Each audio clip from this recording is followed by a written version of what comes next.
जरा सोचिए, आप अपनी गाड़ी चला रहे हैं, सड़क बिल्कुल ठीक ठाक है और अचानक जमीन आपके नीचे से गायब हो जाती है। सुनकर ऐसा लगेगा कि ये कोई फिल्म का सीन है ना, लेकिन ये बिल्कुल हकीकत है। ये है गुरुग्राम का सोहना हाईवे, जहां एक बार फिर से जमीन धंस गई। इस बार गड्ढा इतना बड़ा था कि 10 फीट चौड़ा और 20 फीट गहरा हो गया। लेकिन यहाँ असली खबर ये नहीं है कि जमीन धंसी, असली खबर ये है कि ये छठी बार हुआ है। सन 2023 से अब तक 6 बार और हर बार एक ही जवाब मिला, जांच होगी, काम शुरू होगा और जिम्मेदारों को तय किया जाएगा। 2000 करोड़ रुपए खर्च हुए इस हाईवे पर और नीचे से सड़क पूरी तरीके से खोखली है। ये इंजीनियरिंग की नाकामी है या फिर इरादे की? आइए पहले आपको बताते हैं कि ताजा घटना में हुआ क्या था। सोहना हाईवे पर एक बार फिर सड़क धंस गई और इस बार बना एक विशाल गड्ढा, जिसकी चौड़ाई करीब 10 फीट और गहराई करीब 20 फीट के लगभग होगी।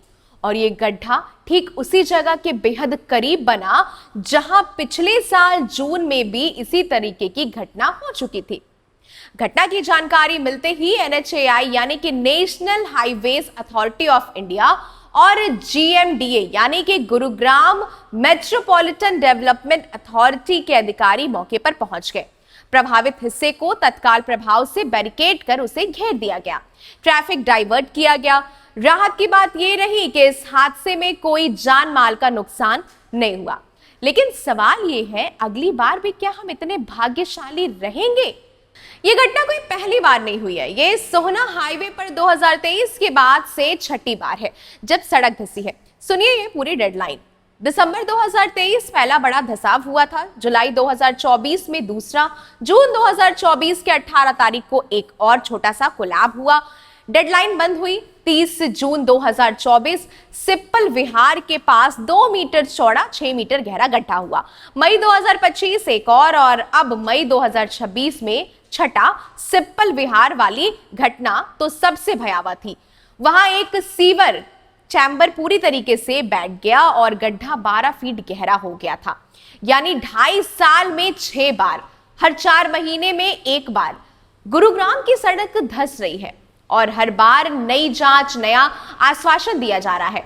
अब आते हैं उस जमीनी सच्चाई पर जो हर कोलैप्स के बाद दब जाती है।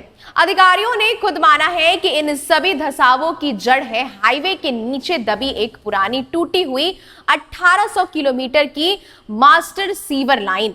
ये सीवर लाइन 2022 में GMDA को सौंपी गई थी, लेकिन इसकी मरम्मत कभी नहीं हुई थी।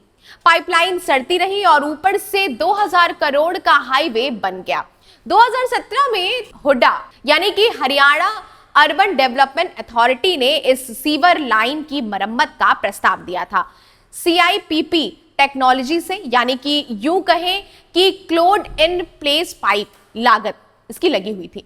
लागत थी कुल 68 करोड़ रुपीस। यूं कहें कि 68 करोड़ की मरम्मत हुई नहीं थी और इसकी कीमत चुकाई गई 2000 करोड़ के हाईवे की बर्बादी से। और अब NHAI कह रहा है कि वो ये काम करेगा, लेकिन जब तक ये काम अभी शुरू नहीं हुआ है तो ये हाल है। अब वो सवाल जो हर आम जो गुरुग्राम वासी है वो ये पूछ रहे हैं कि जिम्मेदार कौन है। NHAI कहता है कि सीवर लाइन GMDA की है, GMDA कहता है कि हाईवे NHAI की है, HSVP यानी कि हरियाणा शहरी विकास प्राधिकरण कहता है काम तो पहले ही प्रपोज कर दिया गया था। यानी 3 सरकारी एजेंसियां हैं और जिम्मेदारी किसकी? किसी की भी नहीं। इसे कहते हैं ब्लेम शिफ्टिंग, यानी जिम्मेदारी की गेंद एक दूसरे के पाले में फेंक रहे हैं। हाईवे 2000 करोड़ में बना, मरम्मत 68,000 में होती, लेकिन 68 करोड़ रुपए ना खर्च करके अब तक 6 हादसे हो चुके हैं। नुकसान अरबों का और आम नागरिक रोज उस सड़क पर जान जोखिम में डालकर गाड़ी चलाता है। सोहना हाईवे गुरुग्राम की सबसे व्यस्त सड़कों में से एक है।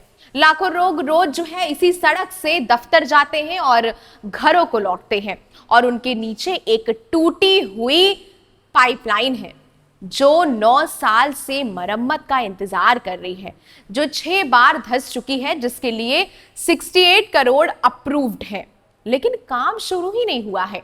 सवाल यह है अगली बार जब कोई गाड़ी उस गड्ढे में गिरेगी तब भी क्या तीनों एजेंसियां एक दूसरे पर उंगली उठाती रहेंगी? 2000 करोड़ की सड़क और 68,000 की मरम्मत के लिए पैसे नहीं है। ये इंफ्रास्ट्रक्चर की नाकामी नहीं है, ये उस सिस्टम की नाकामी है जो वहां काम कर रही है। पल पल की अपडेट्स आपको देते रहेंगे, तब तक के लिए बने रहे जनपद के साथ। धन्यवाद।